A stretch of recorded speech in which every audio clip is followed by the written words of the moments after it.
بسم اللہ الرحمن الرحیم نحمدہ و نصلی علی رسولہ الکریم۔ کھانا انسانی ضرورت ہے، ہر شخص کھاتا ہے اور جب میسر ہوتا ہے اچھے سے اچھا کھاتا ہے۔ انسانی مزاج یہ ہے کہ جب اچھا میسر آتا ہے تو خوب کھاتا ہے اور اس کی تعریف بھی خوب کرتا ہے۔ بہت کم لوگ ایسے ہوں گے جو اچھا بھی کھاتے ہوں گے یا اچھا انہیں میسر بھی آتا ہوگا اور کھانا کھانے کے بعد اس کی تعریف میں بھی بخل سے کام لیتے ہوں گے۔ رسول اکرم صلی اللہ علیہ وسلم نے بھی اسی کی تلقین فرمائی ہے، لیکن آپ کی سنت کا ایک اور پہلو بھی ہے، وہ غیر معمولی پہلو ہے۔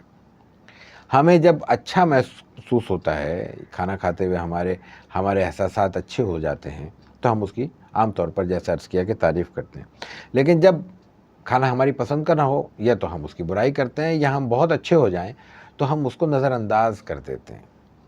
لیکن رسول اکرم صلی اللہ علیہ وسلم کی سیرت کا ایک اہم پہلو یہ ہے کہ آپ نے ہر طرح کے کھانے کو اپنے اپنے مقام پر یکساں بنیادوں پر انجوائے کیا ہے۔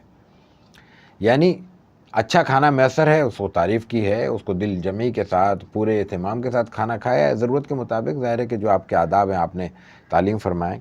لیکن اگر بالفرض کھانا میسر نہیں ہے یا ایسا میسر نہیں ہے جسے کھانا ہی کہا جا سکے، تو ایسا بارہا ہوا ہے۔ رسول اکرم صلی اللہ علیہ وسلم کی زندگی میں ایسے کئی مواقع ملتے ہیں کہ ایسے کھانے کو بھی آپ نے اس قدر اپنی بشاشت کے ساتھ اور اپنی دلچسپی کے ساتھ کھایا ہے کہ دیکھنے والے کو محسوس ہوا کہ شاید بہت اچھے کھانے چھوڑ کر آپ کو یہی سب سے زیادہ پسند تھا۔